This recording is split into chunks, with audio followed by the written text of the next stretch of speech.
પહેલા જામકંડોરણા તાલુકાની અંદર જયેશભાઈ રાદડિયા દ્વારા એક સમૂહ લગ્નનું આયોજન કરવામાં આવ્યું. સમૂહ લગ્નની અંદર 511 દીકરીઓ હતી અને સરસ આયોજન કરવામાં આવ્યું. પણ જે સ્ટેજ બનાવવામાં આવ્યું હતું, સ્ટેજ ઉપરથી જે જયેશભાઈએ ભાષણ કર્યું, રાજકીય ભાષણ કર્યું, સમાજના હિત માટે, સમાજની વાત માટે નહીં. લેવા પટેલ દીકરીઓના લગ્ન હતા, લગ્નમાં સમાજની વાત નહીં પણ સમાજને બદનામ કરવાની વાત જયેશભાઈ જે કરી છે. જે જયેશભાઈ કીધું કે લેવા પટેલ સમાજમાં 2-3% લોકો ટપોરિયા છે, એ જયેશ રાદડિયાનો વિરોધ કરે છે. અરે જયેશભાઈ, સમાજમાં કોઈ ટપોરી ન હોય. સમાજના આગેવાનોનું કામ શું? સુધારવાનું, લોકોને, સમાજને સુધારવાનું કામ કરવાનું હોય છે. તમારાથી પ્રેરણા લેતા હોય છે લોકો. એના બદલે તમે સમાજના 2-3 લાખ વ્યક્તિઓને ટપોરી ગણો છો. આ તો કઈ વાત? તમને જે પેટમાં દુખે છે, તમારે જેને કહેવું છે એનું નામ તમે નથી લઈ શકતા. એ વિઠ્ઠલભાઈ રાદડિયામાં તેવડ હતી કહેવાની, એ તમારામાં નથી. તમે તો ખાલી રાજકારણ કરવા ઈચ્છો છો, સમાજને લઈને રાજકારણ કરવા ઈચ્છો. એટલે તમારી સરકારમાં 2-3 લાખ માણસો સમાજના ટપોરી બની ગયા એવું કહેવાનું તમારો મતલબ થયો ને? કે લેવા પટેલ સમાજમાં 2-3 લાખ માણસો, આ ભાજપની સરકાર, જયેશભાઈ મિનિસ્ટર હોવા છતાંય 2-3 લાખ માણસો ટપોરી બની ગયા. અરે જયેશભાઈ, ટપોરીની વ્યાખ્યા, ટપોરી કોને કહેવાય? તમને કહી દઉં, કોઈ લૂંટ કરતો હોય, કોઈ ચોરી કરતો હોય, કોઈ મારામારી કરતો હોય, કોઈ બેંકના કૌભાંડ કરતા હોય, કોઈ મગફળીના કૌભાંડ કરતા હોય, કોઈ ખાતરના કૌભાંડ કરતા હોય, આવા કૌભાંડિયાઓને તમે એને એમ કે આ ટપોરી છે તો બરોબર છે. પણ તમે કહી દો, જામકંડોરણા તાલુકાની અંદર ખાતરનું કૌભાંડ થયું, મોટામાં મોટું સરકારી ક્ષેત્ર.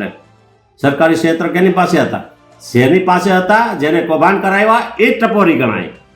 એવી જ રીતે કુમાર છાત્રાલય અને કન્યા છાત્રાલયની અંદર જે બોર્ડ કેન્સલ થયું અને વિદ્યાર્થીઓ નપાસ થયા, વિદ્યાર્થીને ચોરી કરાવતા, ચોરી કરીને સ્કૂલનું નામ રોશન કરતા હતા કે જામકંડોરણા તાલુકાની સ્કૂલ એટલે 1 નંબરની સ્કૂલ, વિઠ્ઠલભાઈ રાદડિયાની સ્કૂલ એટલે આમ સ્કૂલ.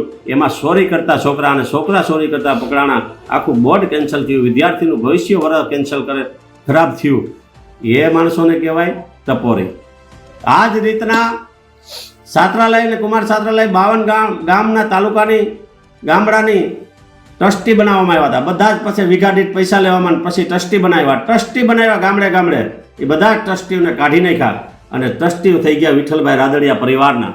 એને કાંઈ ટ્રસ્ટી હતા એ બધા ટપોરી હતા, તેને કાઢી નાખવા પડ્યા. હે જયેશભાઈ? આ જ રીતના જયેશભાઈ આરડીએસસી બેંકની અંદર શું કર્યું છે તો તમને બધાને ખબર જ છે. આરડીએસસી બેંકની અંદર જે છોકરાઓને નોકરી ઉપર ચડાવવામાં આવતા હતા, આર્થિક વ્યવહાર સિવાય એક પણ દીકરો મારો છોડ્યો નથી નોકરી ઉપર. જામકંડોરણાની વાત કરું છું, બીજા જિલ્લા તાલુકાની તો વાત નથી કરતો, લીધાય છે ને. જામકંડોરણા તાલુકાની વાત કરું છું, આર્થિક વ્યવહાર સિવાય કંઈ થતું નથી. એ આર્થિક વ્યવહાર લેવામાં આવતો એને શું કહેવાય? એ ટપોરી કહેવાય. એ જ રીતના જામકંડોરણા તાલુકાની અંદર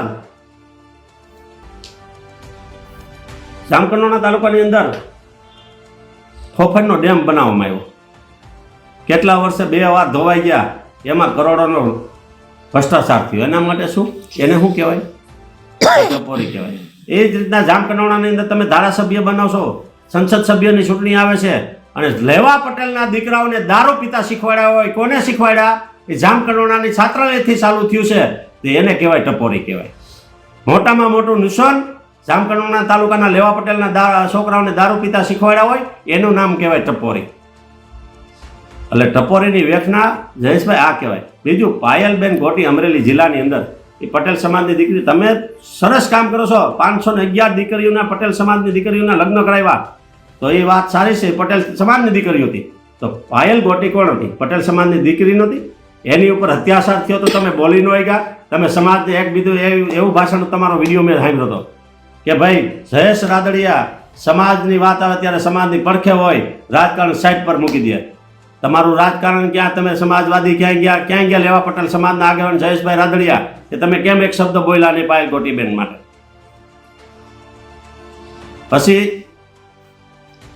પછી જે પાયલબેન ગોટીનો વરઘોડો જેને કાઢ્યો હતો, એ તમે સ્ટેજ ઉપર એનું સન્માન કરો છો.